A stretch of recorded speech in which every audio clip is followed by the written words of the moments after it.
गांव की जिठानी। शांति अपने दो बेटों अर्नव और आरुष के साथ शांति से जीवन बिता रही थी। लेकिन शांति के पति सोहन से उसकी कभी कभार थोड़ी अनबन हो जाती थी। एक दिन शांति रोज की तरह सुबह का खाना बना रही थी, तभी दरवाजे की घंटी बजी। घंटी की आवाज सुनकर वो दरवाजे की ओर जाते हुए कहती है, अरे आती हूँ, कौन है? सब्र करो। शांति दरवाजा खोलती है तो देखती है कि उसके जेठ मोहनदास सामने खड़े होते हैं। वो सक पकाकर अपना घूंघट करती है और पैर छूकर कहती है, आइए आइए जेठ जी। कैसी हो शांति? जी मैं तो बिल्कुल ठीक हूँ, सब आपकी मेहरबानी है भाई साहब। शांति और मोहनदास की बातें सुनकर शांति का पति सोहन और उसके दोनों बेटे बाहर आ जाते हैं। अरे भैया राम राम, कैसे हो आप? राम राम भाई। अरे शांति, ऐसे खड़ी खड़ी क्या देख रही हो? चाय कॉफी कुछ लेकर आओ, भैया आए हैं। शांति तेजी से रसोई की ओर आगे बढ़ती हुए कहती है, अरे मेरी माँ, गेट खोलने के चक्कर में मेरे तो चावल ही जल गए।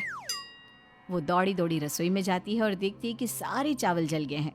वो दोबारा चावल बनाने में लग जाती है। इतने में सोहन आवाज लगाता है, अरे शांति, तुम्हारे चावल का रोना खत्म हो गया हो तो चाय ले आओ।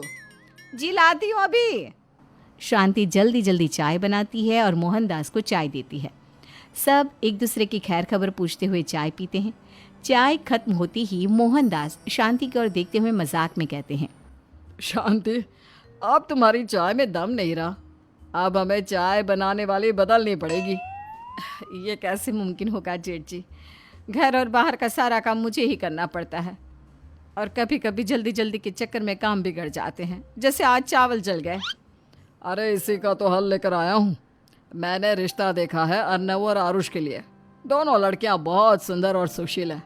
अगर आप दोनों इजाज़त दें तो बात करूँ आगे। सोहन और शांति रिश्ते की बात सुनकर कहते हैं, अब ठीक है, बात चलाइए ना भैया, पर पहले लड़की के बारे में कुछ बताइए तो सही।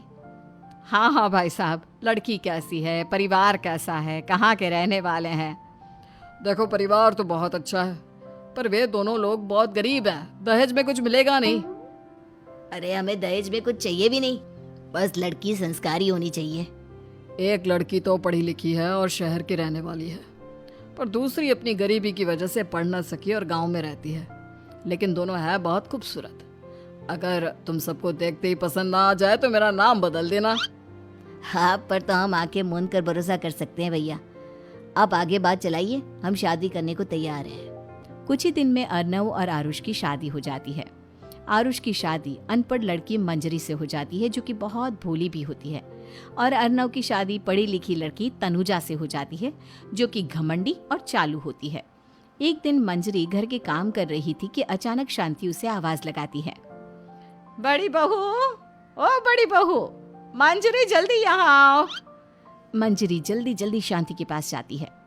बेटा मेरे पैर दबा दे, बहुत दर्द हो रहा है। जी माँ जी, बस बर्तन धोकर आती हूँ। अरे बैठ यहाँ, मेरे पैर में बहुत तेज दर्द हो रहा है। बर्तन छोटी बहू धो लेगी। मंजरी शांति के पैर दबाने लगती है तो शांति तनुजा को आवाज लगाती है, छोटी बहू, ओ छोटी बहू। तनुजा थोड़ी देर से आराम से चलकर आती है। जी माँ जी, आपने बुलाया मुझे? आपको कोई काम था क्या? तू कुछ काम कर रही है या? शांति की बात काटते हुए तनुजा बोलती है, कुछ नहीं माँ, फोन पर अपने घर पर बात कर रही थी। अरे बाद में बात करियो अपने घर वालों से, पहले जाके बर्तन धो ले। तनुजा मुंह बनाते हुए अपनी जिठानी की ओर देखती है और मन ही मन कहती है, ये महारानी वहाँ बैठी है, ये नहीं कि बर्तन धो ले। मैंने इतनी पढ़ाई बर्तन धोने के लिए की थी क्या? तनुजा दांत पीसकर वहां से चली जाती है। अगले दिन सब दफ्तर चले जाते हैं, तभी डाकिया चिट्ठी लाता है। शांति चिट्ठी लेकर मंजरी से कहती है, बड़ी बहू, जरा छोटी बहू को बुलाना, एक चिट्ठी आई है। मेरी तो आंखें कमजोर है तो मुझसे पढ़ा नहीं जाएगा। मंजरी तनुजा के पास जाकर कहती है, तनुजा, तुम्हें माँ जी बुला रही हैं। मुझ पर हुक्म मत चलाओ, काम बताओ काम। अरे मैंने तुम पर कहाँ हुक्म चलाया, और हुक्म चला भी दूंगी तो क्या हुआ? तुम तो मेरी छोटी बहन की तरह हो ना। तुम जैसी अनपढ़, जाहिल और गांव की गवार मेरी बहन नहीं हो सकती।